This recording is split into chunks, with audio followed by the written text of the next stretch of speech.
Welcome to Africa Matters. I am Regan Devi. With an election that's been too close to call, this week we focus on Kenya's reaction to the presidential vote.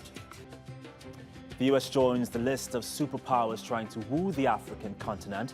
Secretary of State Antony Blinken promises to boost trade while pushing for democracy. The clock is ticking for Zimbabweans living in South Africa. The government there says come December, it's terminating permits that allow Zimbabweans to work and study in South Africa.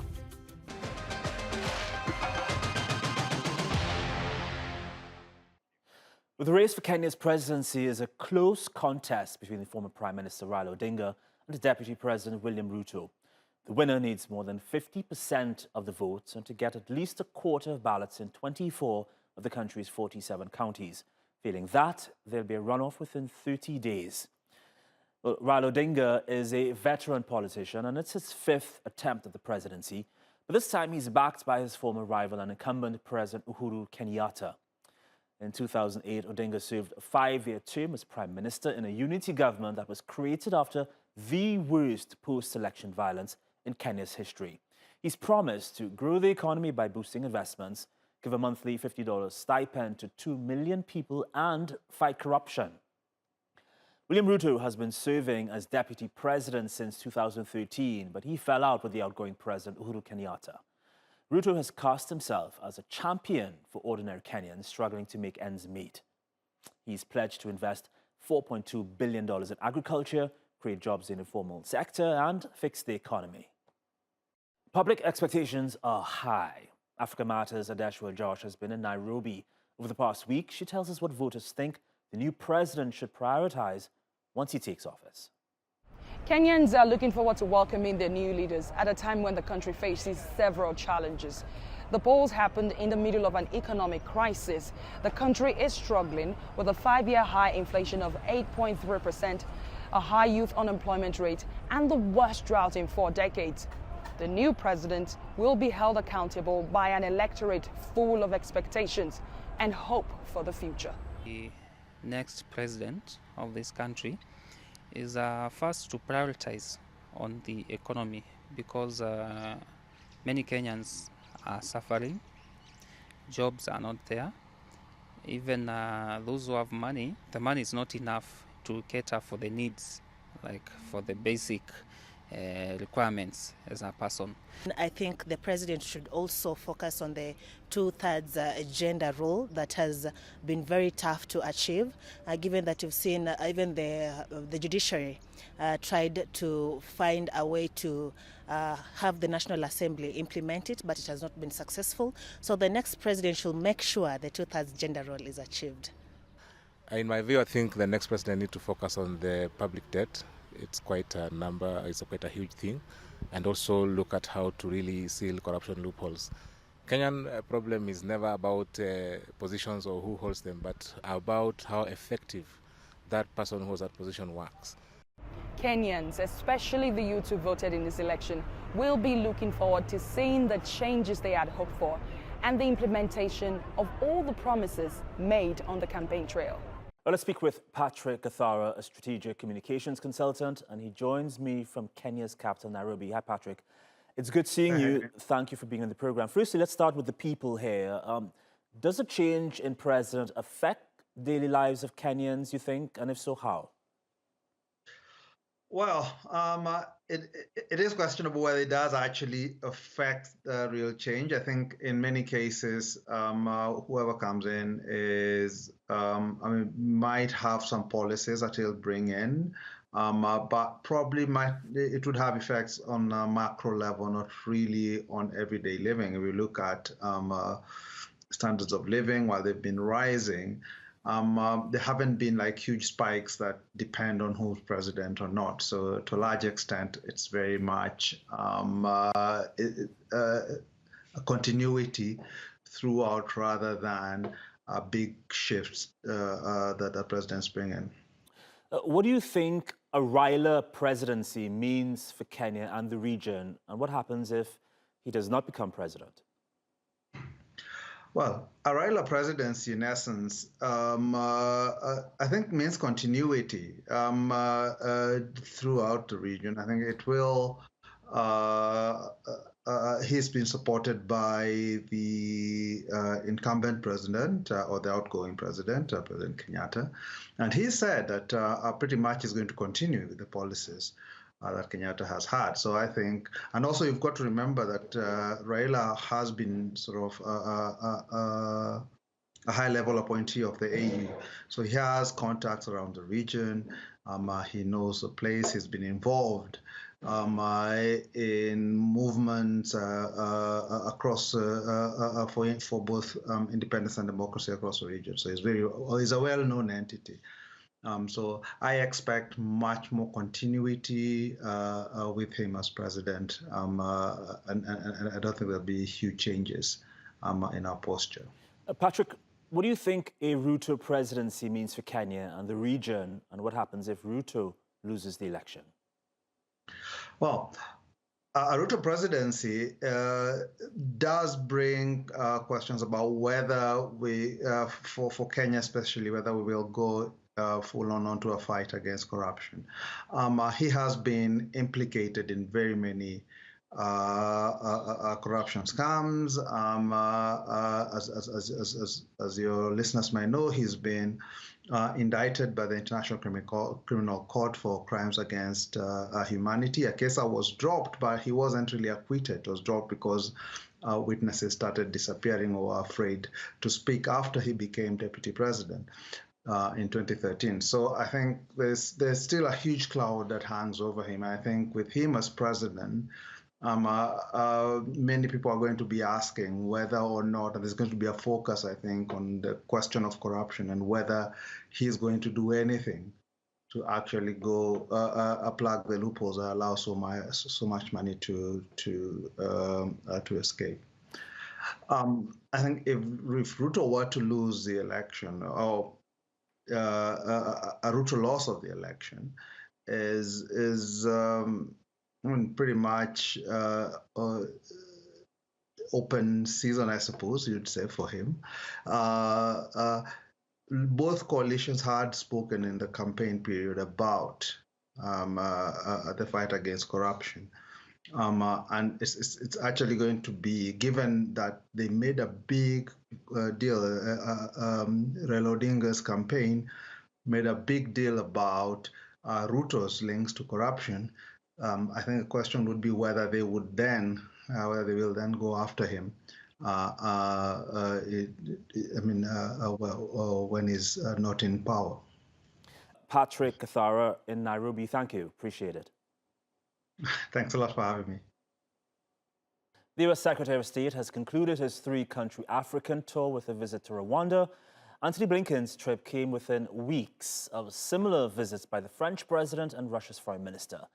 Analysts describe it as a race for geopolitical influence, but African leaders are skeptical. US calls for greater democracy have been countered by accusations of foreign interference. Shoaib Hassan has the story. Warnings about Russia was a key theme in Antony Blinken's new US-Africa strategy. But at his first stop in South Africa, he insisted the US interests were of a bilateral nature. What we seek most of all is a true partnership between the United States and Africa. We don't want an imbalanced or transactional relationship. And our commitment to a stronger partnership with Africa is not about trying to outdo anyone else. Russia's influence has grown in many parts of the continent, and its goodwill has deep roots for its historic support for the anti-apartheid movement and lack of colonial history. South Africa and other African countries have refused to censor or sanction Russia for its attack on Ukraine, and insist that foreign partners, regardless of who they are, often don't have Africa's best interests at heart. There's also a concern about countries that have mineral interests in African countries and are there as a destabilizing force. So I think we need to look at the full plethora of problems that give rise to insecurity, bad governance, and the absence of democracy on the African continent. It's not a one-country problem. At his next stop in the Democratic Republic of the Congo, Blinken spoke about the need for regional stability. We are very concerned by credible reports that Rwanda has provided support to M23. We call on all parties in the region to stop any support or cooperation with M23, or for that matter, any other non-state armed group. That is essential to actually bringing peace and security to the region. Rwanda has denied supporting the M23 rebels.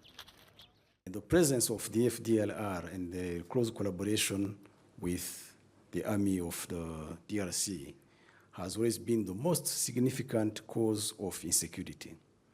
And this enables the FDLR to conduct terrorist operations on Rwandan territory, something government of Rwanda cannot accept. And Rwanda will always reserve the right to take necessary measures to protect its integrity, its territorial integrity, its sovereignty, and to ensure the security of its people. Ending a trip that appears to have unveiled a new jostle for power between Russia and the West across Africa. Shoaib Hassan, Africa Matters. Okay, let's hear more from Jonathan Ofeyansa, an Africa analyst and founder of Africa Briefing magazine. He joins me now from London in the United Kingdom. Hi there, Jonathan. It's good seeing you. Firstly, we just heard Antony Blinken there in that package by Shoaib Hassan say that his tour of the continent is not, quote, about trying to outdo anyone else. Do you or anybody else believe that? I wouldn't believe that. Any keen follower of U.S.-Africa relations and any keen follower of what's going on the continent will never believe what Antony Blinken said. I mean, the visit was just in response to previous visits by the Russian Foreign Minister Sergei Lavrov, and the French President Macron, as well as some Chinese ministers. The move is rather to counter, especially the Chinese influence on the continent. We recently heard a very spirited argument by South Africa's Foreign Affairs Minister Naledi Pandor. She is slamming Blinken's visit as another geopolitical move for influence. She mentioned the draft U.S. bill, it's called the Countering Malign Russian Activities in Africa Act. It reportedly would identify and monitor African countries working with Russian entities that are sanctioned by the U.S. Jonathan, do you think African countries trust Washington? I mean, considering the economic and humanitarian help parts of the continent need, can they afford not to trust Washington? No, they cannot trust Washington because just like the South African foreign minister said, Naledi Pandor said, she described, the bill. The bill is called Countering Malign Russian Activities in Africa Act. And the bill actually seeks to identify and monitor African governments working with Russian entities sanctioned by the United States. Okay, and the bill has actually received a lot of backlash from African governments, and citizens for being, in quotes, cold war risk. Okay, so I mean, on one hand, you are trying to gain Africa's trust. On the other, you are trying to make choices for African governments. Okay, especially where Russia's invasion of Ukraine is concerned. Okay, so I mean, the trust is not there. No.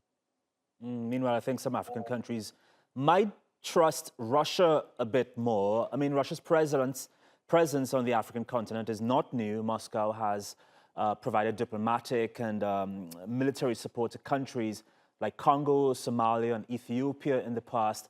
Some of those countries are now silent on Russia's war on Ukraine. Is there anything the U.S. can do to sway that allegiance? I don't see much that the U.S. can do. I mean, look, U.S. and Africa, have had relationships, way back, from the Cold War times or from the immediate post-independence period in Africa. But look, we all know, what various American governments have done to destabilize African governments. look, Kwame Nkrumah, it's common knowledge that the first president of Ghana, Kwame Nkrumah, was overthrown by the CIA. And that was not an isolated case. I mean, we have so many cases of destabilization, coups instigated by the CIA. So that's a trust, it's deep-seated, it's long-standing. And again, look, you talk about trade economy. Yes, during Clinton's time, the U.S. government passed the AGWA, Africa Growth and Opportunity Act, that will give preferential, access, to African exports into the U.S. Yeah, that is going. I mean, it's okay, but this AGWA, something like AGWA, is isolated. And again, look, we talk about Russia, we talk about China. They don't come to Africa with preconditions, okay? But whatever U.S. does with Africa, whether aid, trade or whatever, they always come with preconditions. And that is something I'm not sure African governments today are prepared to accept. Jonathan Fayansa, it was a pleasure speaking with you. Thank you. More stories ahead here on Africa Matters, including... After escaping economic catastrophe and violence in their home country, it seems there's little relief for Zimbabweans, particularly those living in South Africa who risk losing their permits to stay in the country at the end of this year. I'll bring you that story right here on Africa Matters.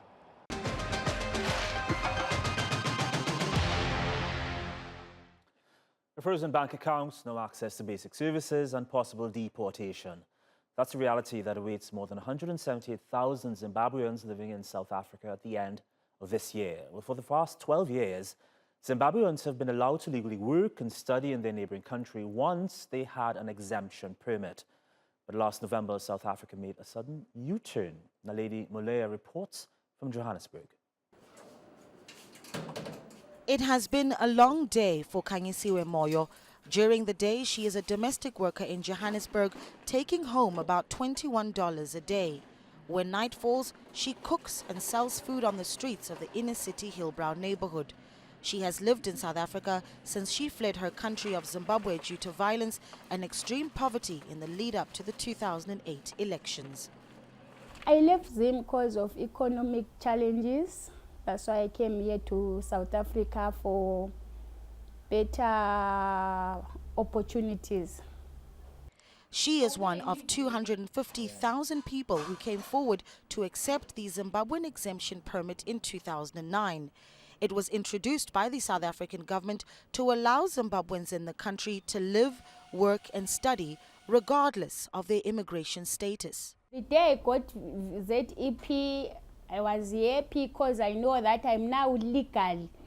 I'm no longer running away from the police. I can even open my accounts. I can go further with my studies. I can do anything like a South African citizen. Well, government says that those benefits will be terminated at the end of this year. They say the Zimbabwean exemption permit will expire and not be renewed. And Zimbabweans that opt to stay in the country will have to go through the difficult and expensive process of applying for a visa or simply leave the country. Lobbying group the Helen Suzman Foundation says the change is a human rights issue and they're taking it to the courts.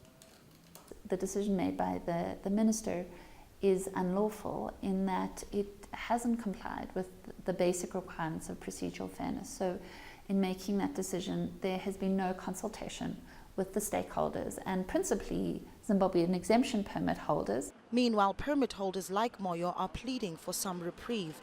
She says the government should put a halt on accepting any more of her countrymen into South Africa, but give tenure to those that already live here. For us who applied ZEP 8 years back, I think they must do something for us than chasing us in that way.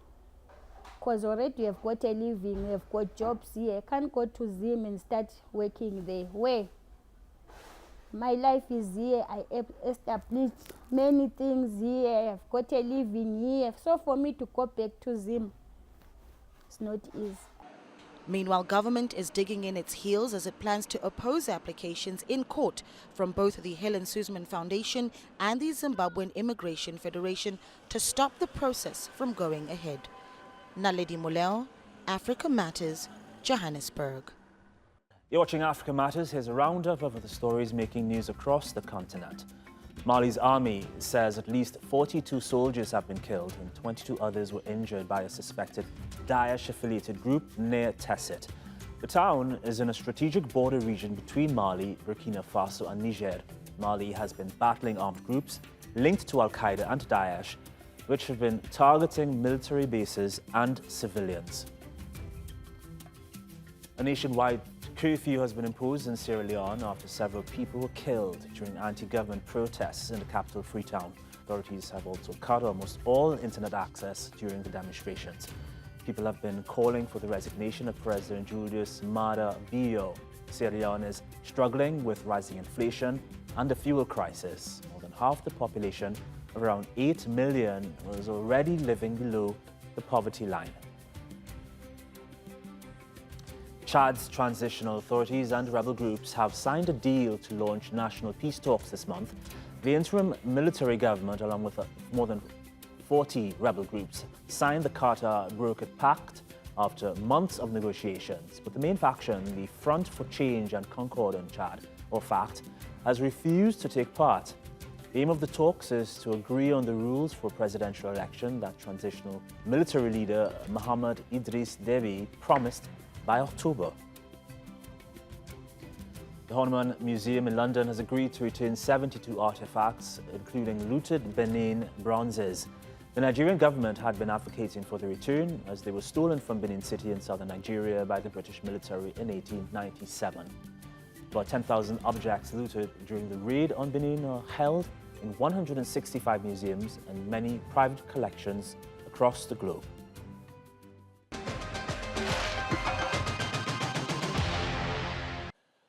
According to the World Health Organization, 430 million people live with disabling hearing loss. Hearing-impaired people often struggle to access basic services, sometimes with terrible consequences. But things are looking up in Uganda, as Rahul Krishnan reports. Susan Mujawa Ananda is a pioneer. After hearing the story of a deaf man who'd been killed by police for something he knew nothing about, she resolved to help. He didn't know what was happening in the country. He didn't know that there was curfew, and he was moving beyond curfew hours. So when he was moving, the people who are moving around, the security guys, called upon him to explain why he was moving beyond curfew hours. And unfortunately, because he did not hear, he kept on moving. So he was shot. That spurred Ananda to launch Sign TV Uganda, an online TV channel for deaf people, so that they could stay informed. More than 1 million Ugandans, out of a population of about 45 million, have a hearing disability. But accessibility services like sign language and subtitles are not widespread on established TV networks. Many want that to change, including Simon Iroku. What I'm envisaging is that the future of communication must be inclusive. This implies that we have to ensure that everyone in the community should be able to understand the message you are passing on. And we believe that if information is inclusive for everyone, even us as deaf people will be able to benefit from it.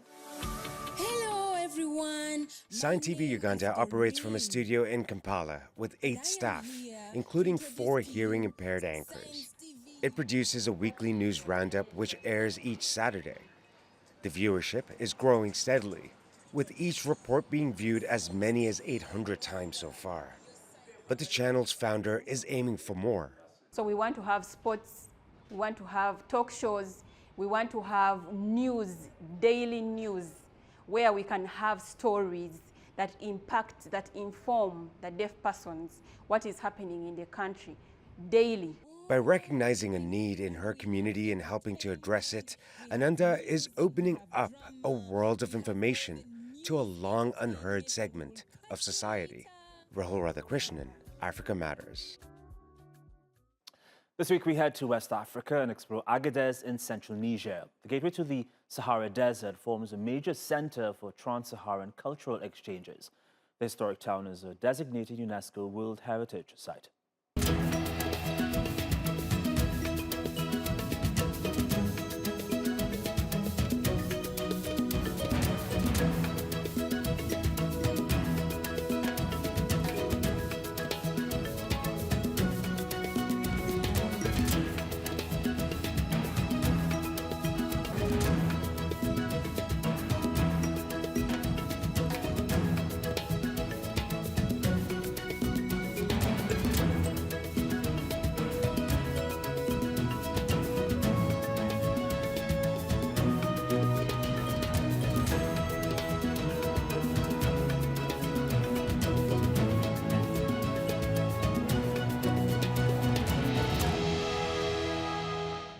That's our show this week. It'll be great if you shared your thoughts with us about the stories you've seen on this episode or anything you'd like us to cover. You can use the hashtag Africa Matters on Twitter. To watch this episode again, you can find us on YouTube. It was great seeing you. Bye.